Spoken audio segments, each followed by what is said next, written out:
Yo! What's going on, guys? Yes, another video! A consecutive video! What are we doing today? We are doing a quiz. Now, this quiz is basically to see how much knowledge I have of the Premier League from what's happened so far. So, let's get into it.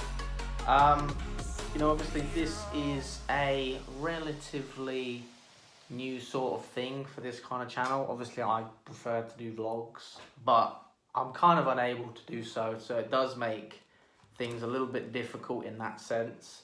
But I've got no issue banging out videos like this. I'd love to see what you guys think of it as well, if you enjoy it. But yeah, let's get into it. Frank Lampard began a new era as Chelsea manager with defeat at Manchester United on the opening day. I don't have good memories of this game. My first ever game away at Man United when it was 4-0. How many Blues Academy graduates started at Old Trafford? That is a great question. Who started? Tammy Abraham, Mason Mount. Tomori didn't start, did he? I don't think he did. I think it's 2. Yeah, 2. What? Oh my God, Andreas Christensen. No wonder we conceded 4 goals. Christensen was playing. Yeah, I was thinking, was it Rudiger or Tomori that was playing? Christensen's not even on my mind. After that Barcelona game, I'm not gonna lie, I still haven't forgiven him. You can call me harsh, call me whatever you want. I don't like him. I don't think he has the physicality that you need, in the Premier League. I just don't feel like he's got that in his arsenal. I feel like in a team like Barcelona, or even Real Madrid, any of them, where it's less physical, slightly slower tempo, I think he would actually perform really well. So if I was Christensen, I would be looking to move maybe to La Liga or even the French or German league, because he's already performed in the German league for Borussia Mönchengladbach, years back when he was on loan. And why wouldn't a team like PSG want him? He's young, prolific, he's got lots of potential. You're getting sacked in the morning. Who was the first manager to lose their job this season? Do you know what? Was it Javi Garcia or Emery? I actually remember where I was when Javi Garcia lost his job, and I think it was him. I was watching England versus Bulgaria at Wembley when I heard that news. And yes, I am correct. Thank you very much. Javi Garcia lost his job at Watford after just 4 games of the new season. That was so harsh, let's be honest. He deserved so much better. They were just ungrateful, man. And the fact that Nigel Pearson came in and actually done quite well, credit to him, but Javi Garcia never deserved to be sacked. He should have got more time. At least 10 games. Especially because he got them to an FA Cup final. What was significant about Patrick Van Aanholt's late winner for Crystal Palace at Old Trafford? It was Palace's first win at Old Trafford. It was the first time in Premier League history that an injury time winner was scored against Man United at Old Trafford. It was Patrick Van Aanholt's first Premier League goal in more than 100 senior appearances. Well, that's not true, because he scored against Man United the season before, if I'm not wrong. I would say that. No? I had no idea about that. Wow. That's a good fun fact. Defending champions Manchester City have lost 7 games this season, but which team beat them first? Norwich. That's the one.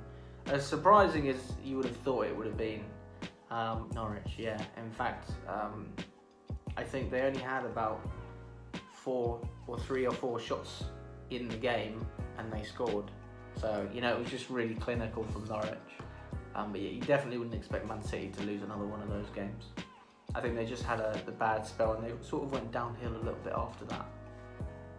Crackers Turkey in football. Christmas is the most wonderful time of the year. But which club was bottom of the table on the 25th of December?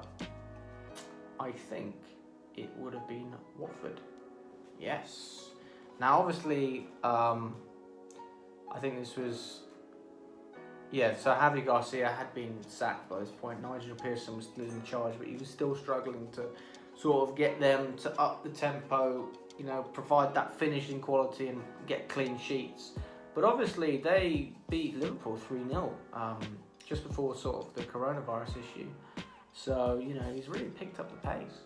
Everton boss Carlo Ancelotti returned to the Premier League with a victory of the Toffees beat Burnley on Boxing Day. But what was the score at Goodison Park? Oh, good question.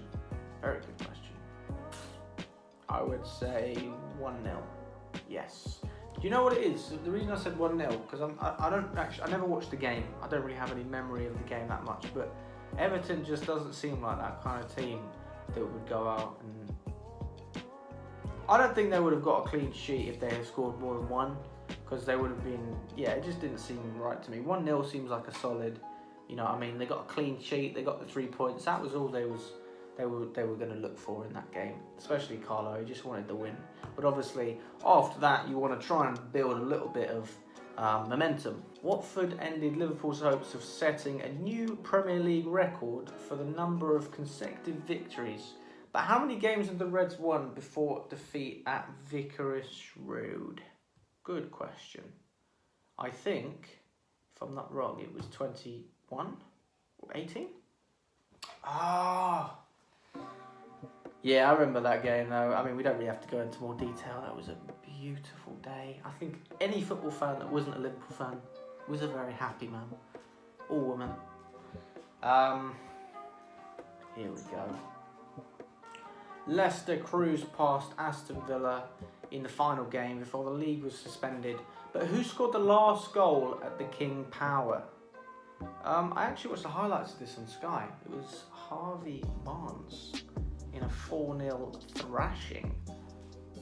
Go on, son. Which goalkeeper has clapped the most clean sheets this season? That's not a very difficult question.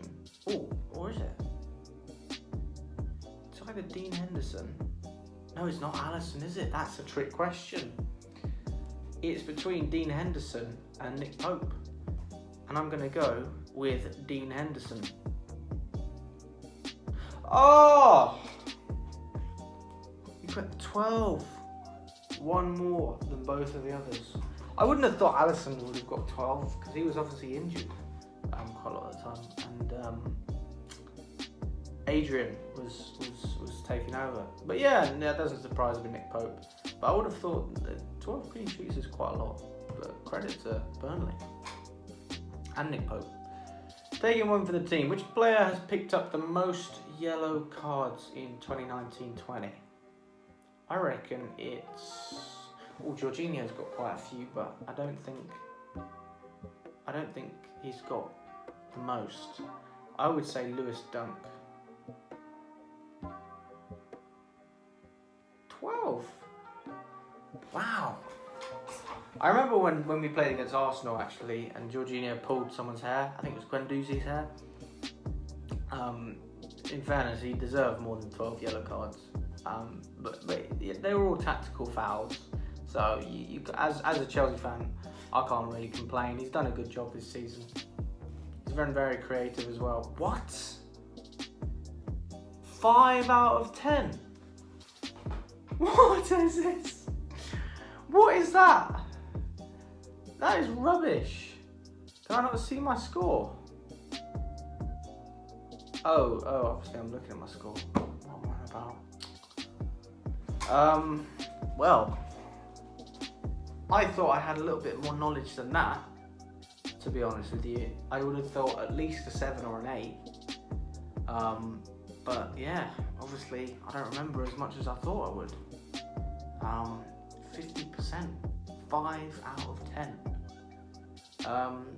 Yeah, if you guys want to check out this quiz, it's on BBC.